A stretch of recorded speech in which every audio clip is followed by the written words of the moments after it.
The massive crystal hall of the Galactic Council buzzed with alien voices as Earth's first diplomatic mission waited for judgment. Ambassador James Reed stood before the towering assembly of species that ruled the galaxy. His small human delegation looked tiny among the grand aliens who had controlled space for thousands of years. The council speaker, a tall being with blue skin and 4 arms, raised his voice. The species called humans from the planet Earth have requested membership in our council. We have reviewed their application. Reed felt his heart pound. Humanity had worked for decades to reach this moment. They had decoded alien signals, built faster-than-light ships, and traveled across the void to meet their cosmic neighbors. Earth's finest minds had prepared for this day. However, the speaker continued, his voice cold, we find humans unworthy of joining our civilized society. The words hit Reed like a physical blow. Around the hall, alien delegates made sounds of agreement. Some laughed, others simply looked bored. A reptilian delegate stood up. Humans are too violent, he hissed. Their history shows nothing but war and destruction. They fight each other over land, resources, and ideas. Such savages have no place among us. Another alien with tentacles instead of arms waved dismissively. They are also too primitive. Their technology is crude. Their ships barely function. They would be a burden to our advanced civilization. Reed stepped forward. With respect, honored delegates, humanity has grown beyond our past conflicts. We have united our world. We seek peace and knowledge among the stars. The speaker's 4 eyes focused on Reed with what seemed like pity. Your species has been observed for 50 Earth years. You still wage wars. You still pollute your world. You still cannot control your aggressive nature. The Council has decided. A holographic display showed Earth's location. Humans are banned from entering Council space. Any human ship found beyond your system will be destroyed. You will remain in isolation until you prove worthy if such a day ever comes. The hall erupted in alien chatter. Some delegates already turned away, losing interest. To them, humanity was just another failed species not worth their time. Reed felt anger and shame burn in his chest. How long must we wait? What must we prove? The speaker was already walking away. Perhaps in 1,000 years your kind might evolve beyond your primitive state. Until then, stay in your little corner of space. The human delegation was escorted out by floating security drones. No alien looked at them twice. As their ship left the council station, Reed stared back at the massive structure that represented everything humanity wanted to join. On the flight home, the delegation sat in stunned silence. Communications Officer Lisa Park finally spoke.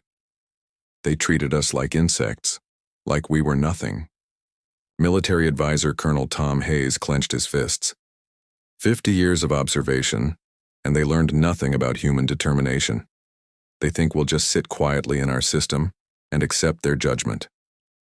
Reed activated the communication system to Earth. Within hours, his report would reach every government, every military base, every research station on the planet. The rejection would hurt, but Reed knew his species well enough to predict what would come next. This isn't over, Reed said quietly. They want to see what humans can become when we're pushed. They're about to find out. Back on Earth, the news of the rejection spread like wildfire.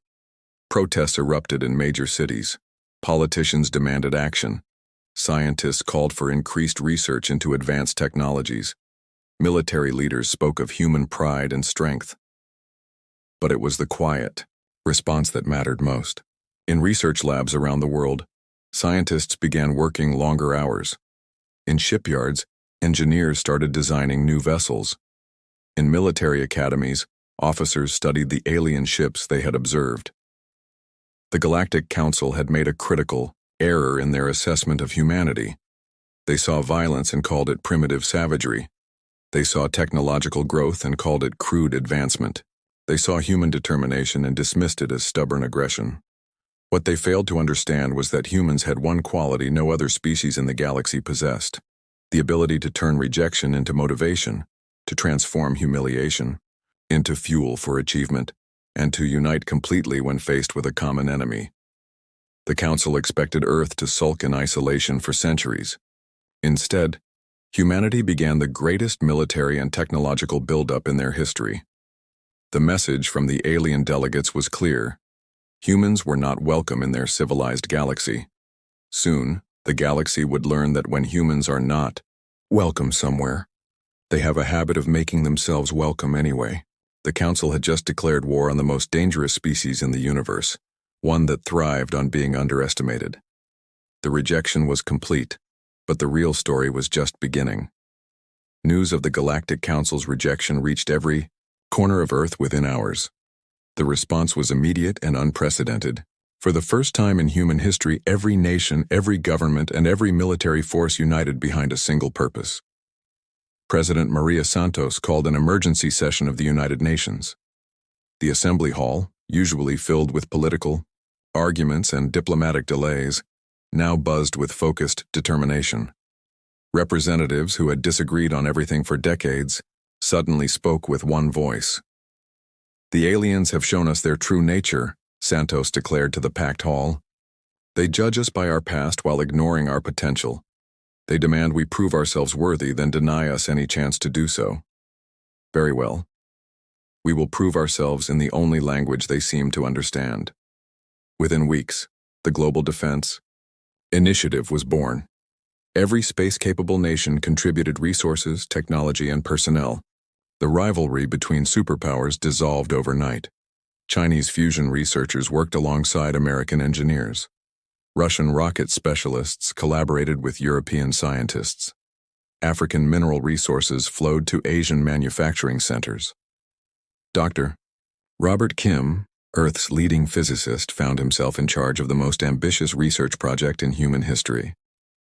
His team had one goal: decode and surpass alien technology using only the brief observations made during the council meeting. "They called our ships crude," Kim told his assembled researchers. "Let's show them what crude engineering can accomplish when properly motivated." The first breakthrough came from an unexpected source.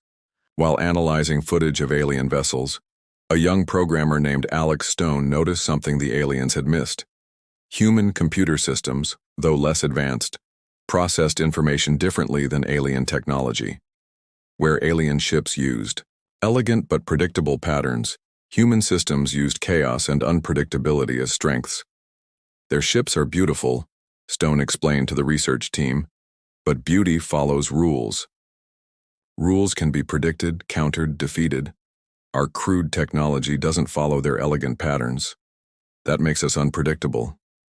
Meanwhile, General Patricia Wong took command of the rapidly expanding Earth Defense Force. Military bases around the world began producing ships at an incredible pace. The designs were simple but effective: heavy armor, powerful weapons, and human engineering that prioritized function over form. Wong studied every piece of alien technology they had, observed.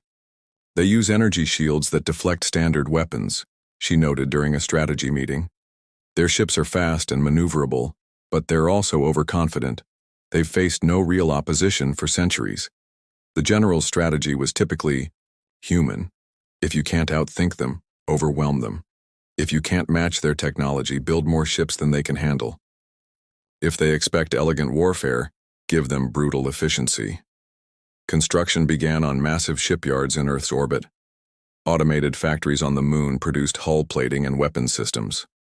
Mars became a training ground for the new generation of human pilots. The asteroid belt provided raw materials for the growing fleet. Captain Steve Miller, one of Earth's most experienced test pilots, led the first squadron of human-built warships. The vessels looked nothing like the sleek alien craft they had observed. Instead, they were angular, heavily armed, and built for one purpose: combat. "She's not pretty," Miller said, patting the hull of his ship, "but she'll fight." The alien rejection had unlocked something in human nature that centuries of peace had nearly buried: the warrior spirit that had carried humanity through ice ages, plagues, and world wars. But this time, that spirit was backed by advanced technology and unified purpose. As months passed, the transformation of human civilization became visible from space. Orbital platforms bristled with weapons. Training facilities hummed with activity. Research stations pushed the boundaries of physics and engineering. The aliens had given humanity a gift without realizing it. A clear enemy and a righteous cause. Every human alive knew they had been judged unworthy by beings who refused to give them a chance to prove otherwise. The insult burned in every human heart. Dr. Kim's research team made breakthrough after breakthrough. They couldn't match alien technology directly, but they could create alternatives that served the same purpose.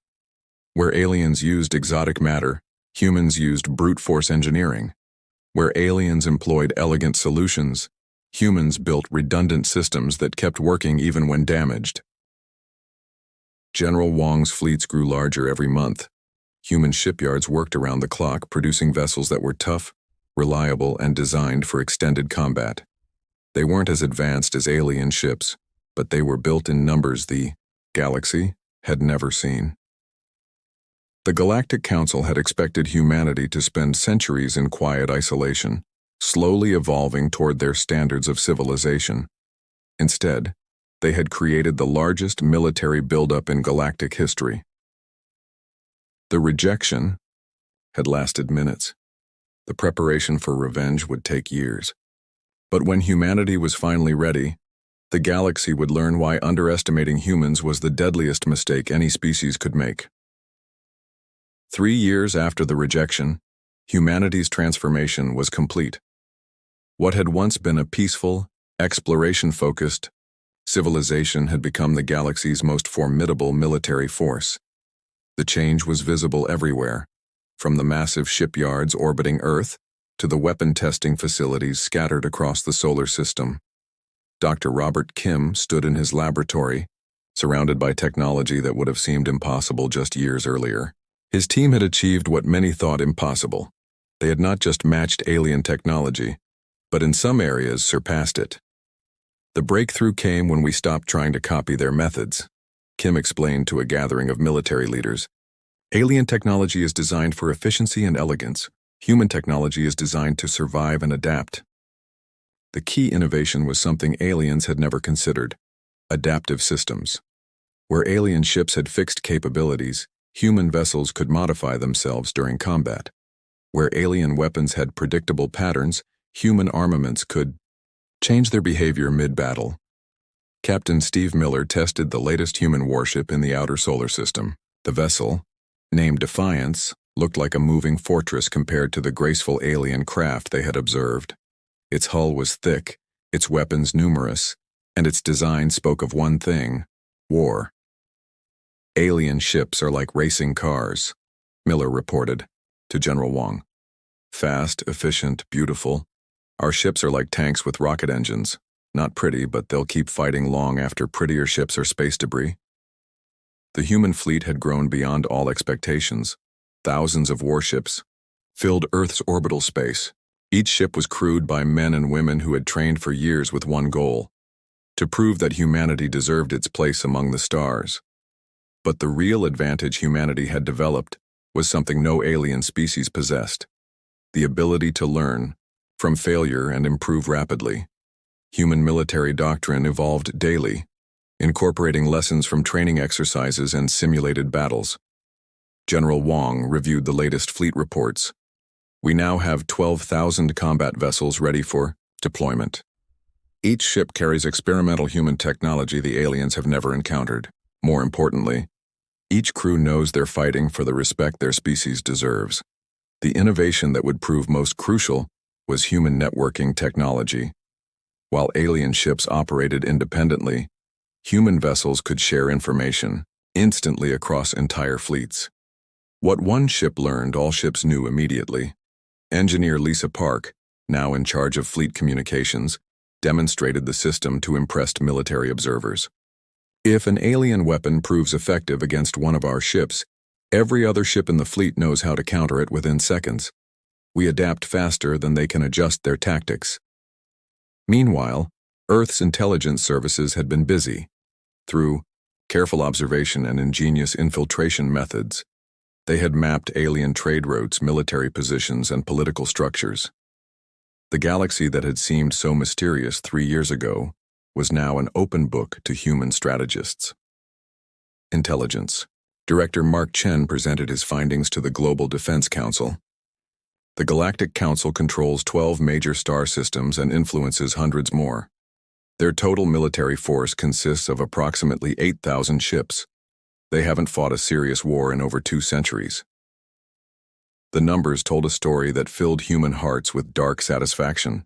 Not only did humanity now possess a larger fleet than the entire Galactic Council, but their enemies had grown soft during centuries of peace.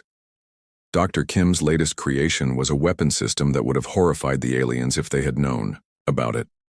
Unlike alien weapons that relied on elegant energy manipulation, human weapons used raw physics and brutal engineering to achieve devastating results. They use plasma cannons that create beautiful controlled energy discharges, Kim explained. We use mass drivers that accelerate projectiles to significant fractions of light speed. Their weapons are more sophisticated. Ours will punch through their shields like they're tissue paper. The psychological preparation was as important as the technological advancement. Every human knew the story of their rejection. Every crew member had watched the footage of alien delegates laughing at human aspirations. The insult had become a rallying cry that unified the species like nothing in their history. Captain Miller addressed his squadron before their latest training exercise. They called us savage. They called us primitive.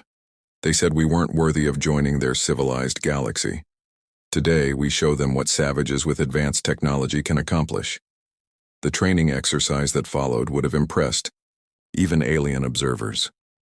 Human fleets moved with precision and coordination that seemed impossible for such a young, spacefaring civilization. Their tactics were brutal, efficient, and utterly ruthless. As the 3rd year of preparation drew to a close, humanity stood ready. They had built a fleet that outnumbered their enemies. They had developed technology that could match or exceed alien capabilities. Most importantly, they had forged a unity of purpose that made them unstoppable. The Galactic Council had wanted proof that humanity deserved membership. Soon they would receive that proof in the most direct way possible. The galaxy was about to learn that when humans are pushed too far, they don't just push back. They push forward until nothing stands in their way. The moment had finally arrived. After 4 years of preparation, humanity was ready to announce its return to the galactic stage. The target was carefully chosen. Kepler Station, a major Galactic Council trade hub located just outside the boundaries of human space. General Patricia Wong stood on the bridge of the flagship Determination, surrounded by the largest human fleet ever assembled. 3,000 warships stretched across space in perfect formation, each one carrying years of human anger and determination. "All ships report ready, General," Captain Miller announced. His own squadron of heavy assault vessels formed the spearhead of the attack force. Wong activated the fleet-wide communication system. "Today we correct a grave mistake made 4 years ago. The Galactic Council judged humanity unworthy without giving us a chance to prove ourselves. We're about to provide that proof in terms they'll understand."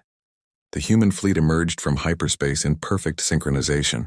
Kepler Station's early warning systems detected the massive force immediately, but the alien operators couldn't believe what their sensors told them. Station Commander Vex stared at his displays in shock. "Impossible. There are thousands of ships. No one has fleets this size." His communications officer, equally stunned, managed to activate the emergency broadcast system. "Unknown fleet, this is Kepler Station. You are in violation of Galactic Council space. Identify yourselves immediately." General Wong's response was broadcast across all frequencies, ensuring every alien in the system would hear humanity's announcement. "This is General Wong of the Earth Defense Force. 4 years ago, the Galactic Council declared humanity unworthy of membership in galactic civilization. We have returned to demonstrate our worthiness in the most direct manner possible." The alien response was predictably dismissive. "Humans are forbidden from entering Council space. Withdraw immediately or face destruction." Wong smiled coldly. "You misunderstood our message. We're not requesting permission. We're informing you of new galactic realities." The battle began with a demonstration of human technological superiority. Where alien ships relied on elegant energy shields, human weapons simply overwhelmed them with raw firepower. Where alien tactics emphasized individual ship maneuvers, human fleets moved as unified entities that shared information and coordinated attacks instantly.